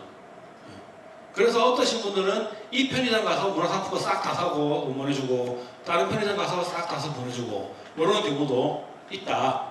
요거는 이제 조금 많이 알려져 가지고 관심 있는 편의점 알바생 같으면 그렇게 사면 물어보는 경우도 있을 거예요. 그래서 예방할 수도 있다. 그래서 이것도 마찬가지입니다. 메신저로 돈을 요구하는 경우, 돈을 보내달라고 하는 경우에는 한 번쯤 의심해봐라. 우리 아들이 갑자기, 우리 딸이 갑자기 돈을 보내달라고 그런다. 그러면 전에서 반드시 한번 확인해 보시고 돈을 보내야 될 것 같습니다. 딸은 멀쩡하게 학교에서 공부 잘하고 있을 가능성이 굉장히 많습니다. 그게 생각이 났는데, 자녀들이, 학교 다니는 자녀들이 갑자기 뭐 교통사고 당했다고 보이스피싱 아닌 것 같은데 해서 경찰에 전화 오는 경우도 가끔 한 번씩 있거든요. 딸이 교통사고 당해서 응급실에 있다는데 학생이니까 전화를 안 받을 거 아니에요. 고등학생, 중고등학생이면. 그럼 학교에 전화하세요. 학교에 전화해서 이렇게 뭐 아들이 이렇게 신고가 왔는데, 전화가 왔는데 이게 맞냐? 그러면 뭐 친절하게 다 확인해 드릴 거니까 아마 그렇게 하시고요. 경찰 112에 전화하셔도 친절하게 대응해 드릴 겁니다, 아마. 똑같습니다. 뭐 피해 방법은 알 수 없는 이런 것들 주의하시고요. 자, 예전에는 이게 가장 큰 문제가 됐었는데, 최근 들어서는 이제 통장을 만드는 것 자체도 어렵고, 통장이나 체크카드, 현금카드를 다른 사람한테 넘겨준다는 것 자체가 위협이라는 것을 많은 분들이 이제 인지를 하고 계십니다. 그래서 이런 것들은 많이 발생을 하지 않는데, 다른 사람 내 계좌 통장을 상식적으로 생각하면 내 명의로 된 통장을 다른 사람이 쓰게 해준다는 건 가족 아니면 사실상 하면 안 되는 일인 건 맞아요. 그죠? 근데 워낙 많이 발생을 하고 있다. 그래서 요새는 이제 이런 것들을 떠나서 그런 것도 많이 하죠. 아예 그 사람을 데리고 가요. 노숙자 같은 사람을 데리고 가서 사업자 등록증을 하나 냅니다. 사업자 등록증은 뭐 특별히 돈 없어도 낼 수 있잖아요. 법인을 설립하는 게 아니고 사업자 등록증을 내는 거는 그 최소 자본금도 제가 알기로는 없는 걸로 아는데, 하여튼 사업자 등록증을 내고 그걸 가지고 은행 가서 법인 명의로 통장을 개설하도록 하기도 합니다.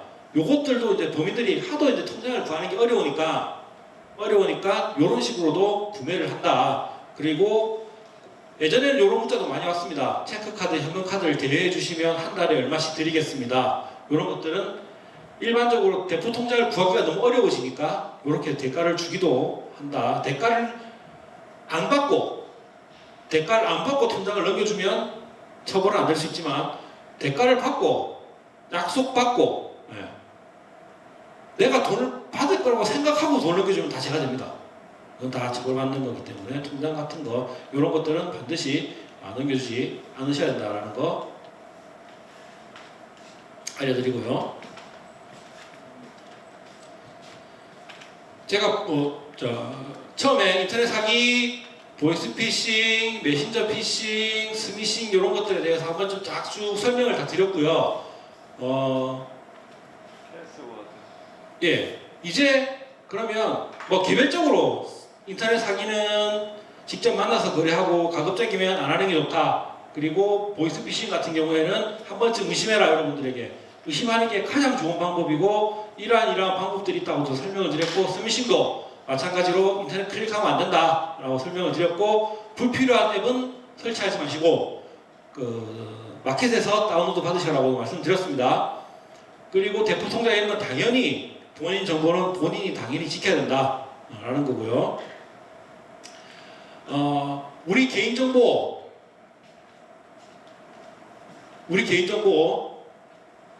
그런 경우가 있습니다. 우리나라 사회뿐만 아니라 전 세계 사회가 돈이 일정 재산이 있으신 분들은 범죄 피해로부터 덜 받습니다. 아무래도 좋은 데 살고 좋은 차 타고 대리운전을 해도 부담 없이 하고 택시를 타고도 부담 없이 할 수 있어요. 근데 약간 이제 저소득층 이런 경우가 내가 대출을 받으면 우리나라 참 웃긴 게 대출 받으려고 어디 전화 한 번 하잖아요. 그다음부터 온갖 대출들이 다 전화 옵니다. 내가 도박 사이트 어디 젊으신 분들은 스포츠 토토 이런 거 좋아하잖아요. 스포츠 경기에 베팅하는 거 그런 거 한 군데만 해놓으면 그날부터 온갖 베팅 사이트들이 다 전화가 옵니다. 이거 가입하세요 이런 거 다 전화가 옵니다. 그런 정보들이 그 사이에서 돌기 때문에요. 그 사이에서 딱 돌기 때문에 그래서 대리운전도 사시키면 온갖 대리운전에서 전화가 옵니다. 똑같습니다. 그런 것들이 다 그 바운더리 안에 그 범위 안에서 돌기 때문에 개인정보가 막 유출되는 거예요. 자기 전화번호, 내 직업이 대출 상담을 받으면 우리나라는 공식적으로 은행에서 대출 받을 수 있고요. 은행에서 고용된 대출 상담사라는 사람들이 여러분들 대출을 할 수가 있습니다. 중개죠, 중개. 어디 은행에서 내가 대출을 받게 해줄게요. 은행에서 수수료 떼는 사람들이 있어요. 그 사람들 은행 소속이 아니고 가끔 보면 문자 메시지 오는 거 있잖아요. 국민은행 무슨 대출입니다 이러면서 쭉 오는 거 보면 근데 지점 전화번호는 아니야. 개인 전화번호. 그런 사람들 대출 중개인들이에요. 국가에서 허가한 직업입니다. 그래서 그런 사람들한테 이제 내가 상담을 한번 받으면 악질인 사람들은 내 전화번호, 휴대전화번호, 주소 이런 거 다 파악해가지고 돌려요. 돌려. 그러면 그게 이제 결국에는 범죄자한테 들어가겠죠. 그러면 보이스피싱에 타깃이 될 가능성이 높습니다. 내 정보는 함부로 주시면 안 돼요. 절대로. 그런 사람들이 이제 대출이 이제 힘드시니까 은행에서 대출이 안 되니까 또 그런 데 찾아보면 또 정보가 남고 그러다 보면 사기꾼한테 걸려가지고 대환 대출해준다면서 고금리인 거 저금리로 바꿔준다고 이렇게 하면서 수수료 뗄 테니까 어디 가서 만나라 또 보이스피싱을 당하는 거예요. 그러니까 여러분들 개인정보는 굉장히 소중하다. 물론 제가 아까 앞에서 농담처럼 말씀드렸지만 중국의 바이두라는 사이트에 들어가서 대한민국 주민등록번호 치면 쭉 나옵니다. 엑셀 파일 몇만 장씩 이렇게 나와요. 거기서 거래되는 게 여러분들 주민번호 하나 1원인가 2원 이렇게 거래되거든요. 그래서 요새는 인터넷 사이트 가입하면 주민등록번호 안 받죠? 네, 우리나라가 무슨 일이 생기고 나면 조치를 취하는 게 아니고 이 정부가 일을 안 해서 무슨 일이 생기면 이해하는 게 아니고 예상하지 못했던 일이 발생하면 거기에 대한 대처를 취하는 겁니다. 그래서 우리나라처럼 인터넷 주민번호 가지고 다 할 수 있는 나라도 없죠. 사실 전 세계적으로. 전 세계적으로 우리나라만큼 주민번호 하나 가지고 그 사람의 모든 정보를 알 수 있는 나라가 없기도 하거니와 그죠? 주민등록 탄생 비하 어르신들은 다 아시죠? 김신조 사건 이후에 대한민국에서 밤에 돌아다니는 사람의 신원을 확인하기 위해서 주민등록번호가 그때 생겼다는 거. 그래서 개별적인 범죄에 대해서 제가 이렇게 안내를 드렸고 종합적으로 여러분들이 이제 사시면서 종합적으로 사이버 범죄를 예방하는 방법은 안전한 비밀번호를 쓰는 겁니다. 이거 굉장히 어렵습니다. 어떤 사이트 가면 3개월마다 30일마다 바꾸래요. 3개월마다 바꾸래 그래요. 이거 왜 3개월마다 바꾸라고 할까요? 그냥 정부에서 시켜서 30일, 90일이라는 숫자가 좋아서? 절대 아닙니다. 특정한 전화번호를, 특정한 비밀번호를 지금 좋은 성능 좋은 컴퓨터로 돌렸을 때 1부터 막 무작위로 때려 넣었을 때 대충 풀릴 수 있는 시간이 3개월인 거예요. 내가 그래서 이 사람 마음 먹고 이 사람 비밀번호를 해커가 이 사람 비밀번호를 털겠다. 그냥 무조건 1부터 안 넣습니다. 이 사람 생년월일, 이름, 주소, 차번호 이런 거 다 수집한다. SNS 이런 거 다 들어가 보고 아니면 카톡 이런 데부터 어떻게든 정보를 수집한 다음에 그 바운더리에서 돌리면 0부터 돌리는 것보다 훨씬 쉽잖아요. 그렇기 때문에 한 3개월이면 풀릴 수 있다 해커가. 그래서 90일로 해놨습니다. 그래서 90일마다 바꾸시는 게 좋은데 미치겠죠. 사이트가 한 개가 아니고 사이트가 한 개면 좋은데 특정한 사이트 이제 오랜만에 들어가려면 비밀번호가 틀렸대. 그럼 사람 환장합니다. 그래도 한 3, 4개, 한 3개 정도 돌려 쓰시면 돼요. 어떻게 돌려 쓰느냐? 비밀번호, 주민번호, 생년월일 이런 거 하시면 안 됩니다. 내 이름이 김언양인데 초석 따서 KY 김언양 KY가 맞나? 하여튼 그걸로 하시면 안 돼요. 예. 그걸로 해서 뭐 생년월 이렇게 넣으시면 안 됩니다. 절대로 안 됩니다. 그건 누구나 쉽게 추정할 수 있는 방법들이 있으니까 최소한 문자, 영어 아니면 한국어, 영어 이렇게 해서 8자리 이상으로 된 거를 풀어야 됩니다. 예. 그렇게 쓰셔야 돼요. 아니면 10자리 이상 길이로 된 문자열. 문자열 하라고 내 이름, 느낌표 이런 거 하시면 안 돼요. 예. 박민희 느낌표, 박민희 그 골뱅이 이런 거 하시면 돼요. 그런 거 하면 100% 풀립니다. 그 내 정보를 다른 사람 보고 가져가라고 하는 거와 똑같습니다.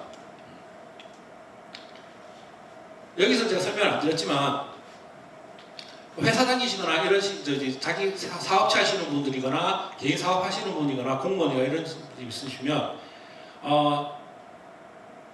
중요한 정보, 중요한 자료는 꼭 나눈 곳에 한 군데 저장해 놓기 바랍니다. 이거는 컴퓨터가 고장이 날 수도 있고요. 컴퓨터가 바이러스를 먹어서 못 쓸 수도 있고요. 랜섬웨어라는 뭐 그런 것도 있는데 컴퓨터를 비밀번호를 잠가놓고 돈을 요구하는 경우도 있습니다. 그렇기 때문에 꼭 반드시 중요한 자료는 외장하든 아니면 다른 데 이런 데 분산해서 저장시켜 놓으시길 바랍니다. 요새는 뭐 클라우드 이런 거 잘 돼 있어서 그런 데다 쓰셔도 되고요.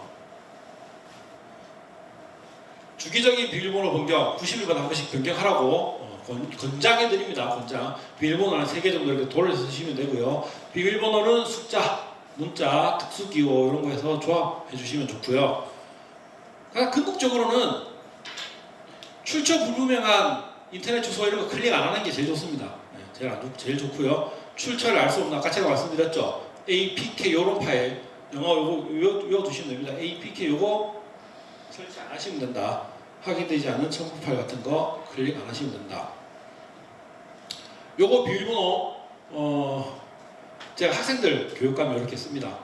뭐 특정한 단어를 영어 단어로 바꾼 다음에 너의 개인적인 정보를 조합해서 영어도 쓰고 특수 문자도 이렇게 넣어서 써라. 한 자리, 두 자리, 세 자리, 네 자리, 다섯, 여섯, 일곱, 여덟, 아홉, 열, 11자리 이렇게 만들어 써라.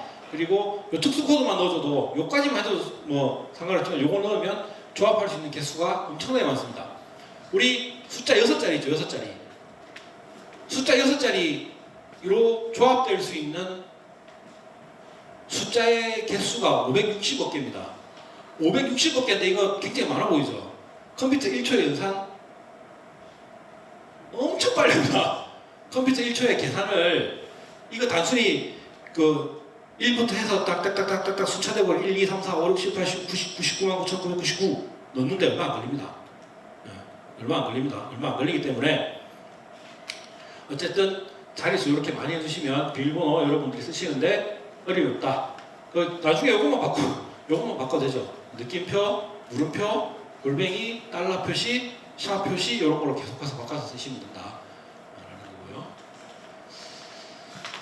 그래서 아까 요 비밀번호를 해커들이 쓰는 컴퓨터로 나의 패스워드가 풀리는 기간을 해보면 63만 8천년.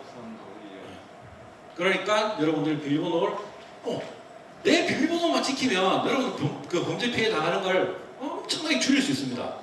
아까 그 메신저 피싱 당한다는 그 부모들의 딸들은 대부분 네이버 계정이 해킹돼서 그런 거예요. 네이버 계정 비밀번호는 쉬운 걸 써서 거기가 털리는 바람에 나의 모든 정보들이 다 오픈된다. 그렇게 보시면 될 것 같고요. 그렇다고 이제 우리가 스마트폰을 안 쓸 수는 없으니까, 그죠? 우리 그 자녀들이 보내주는 손자 사진이나 뭐 이런 거 동영상 보는 화상 통화라도 하려면 실제적으로 그런 전화가 있어야 되죠. 그래서 뭐 좋은 전화 아니더라도 우리가 반드시 이런 것들은 사회의 변화에 따라서 쓸 수밖에 없고 그렇게 이제 어떻게 하면 좀 더 예방하면서 이렇게 잘 쓸 수 있는지 그런 것들을 한 번쯤은 이렇게 생각을 해볼 수 있는 오늘의 시간이 되었다면 저는 뭐 그걸로 더 만족할 수 있을 것 같습니다. 제가 수업 시간이 40분까지였는데요. 조금 일찍 중간에 헷갈리는 바람 조금 일찍 마쳐야 되고 질문 있으시면 지금 질문해 주시고요. 나는 이거 말고 나는 경찰 너희들 못 믿겠는데 내가 한번 상담만 받아보겠다. 내 얘기 아니다. 내 얘기 아니라도 괜찮아. 평소에 경찰에게 궁금했던 점 그런 거 있으시면 제가 오늘 저는 오늘 다 허가 받고 늦게까지 나왔기 때문에 사무실 안 돌아가 됩니다. 그렇기 때문에 저한테 궁금한 거 있으시면 개인적으로 궁금한 거 있으셔도 되고요. 제가 좀 예. 네. 농산 때문에 네. 아직 끝나고 있을까요? 수업 따로 해야 될까요? 예. 따로 해드리고 또 수업 관련된 질문 혹시 있으시면 예. 뭐 주변에서 이런 것들이 있는데 이거 사기 아니냐 뭐 아니면 뭐 이런 것들 조심해야 되냐 아니면 이런 거 있으시면 해주셔도 되고요. 없으시면 그런데 예.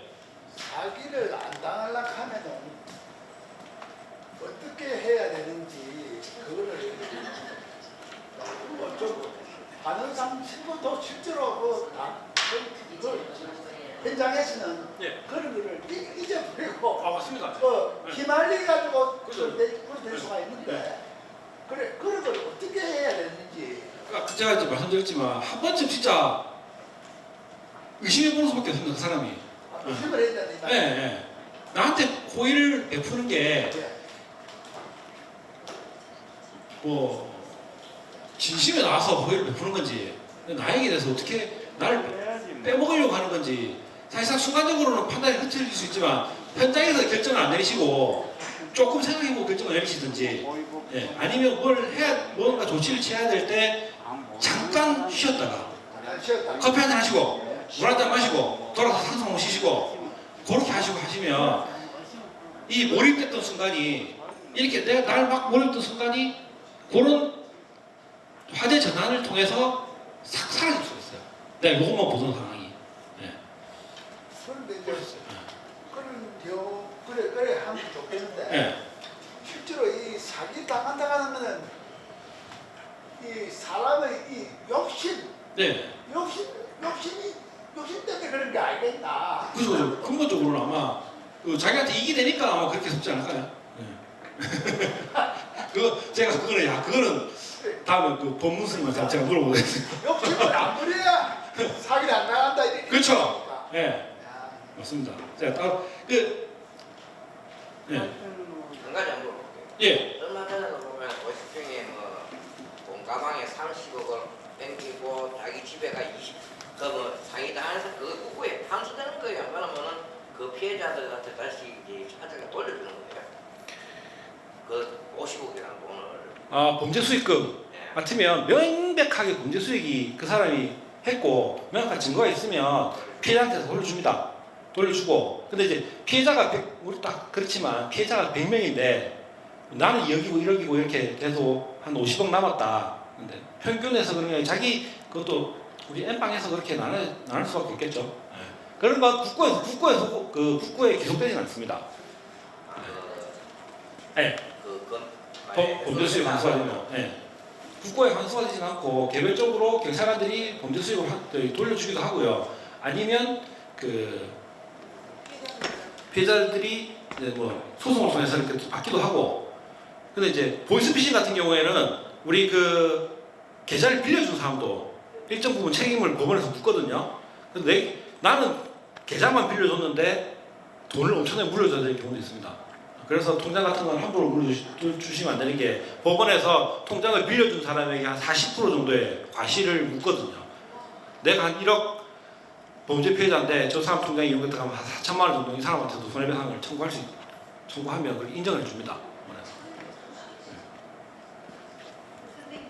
네. 네. 네. 네. 네.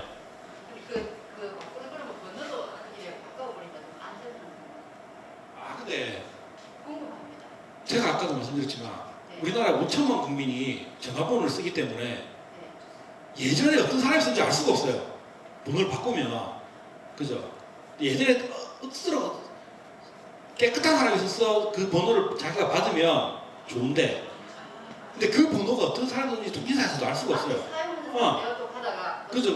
네. 새로운 번호가 나오는 게 아니거든요. 그럴 가능성도 있어요. 그러니까 앞에 쓰던 사람이 아무래도 그게 본인이 계속해서 그 번호를 관리하는 게 좋죠.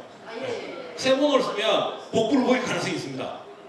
앞에 사람이 뭐 스펙 같은 거 엄청나게 받아서 막 스트레스 받고 이런 사람이 바꿨던 전화번호인데 그걸 다시 받을 수도 있거든요. 그럼 기기만 바꿔 그대로 쓰는 게 예. 참 궁금했어요. 네. 통신사에서도 그건 안 가르쳐주고 알 수가 없으니까. 네. 그러면 일단 공식적으로는 이거 마치고요. 제가 여기 나와 있을 테니까 질문 있으신 분들은 언제든지 와서 질문해 주시면 제가 아는 한도 내에서는 성심성의껏 알려드리도록 하겠습니다. 네. 오늘 수업 듣는다고 대단히 고생하셨습니다.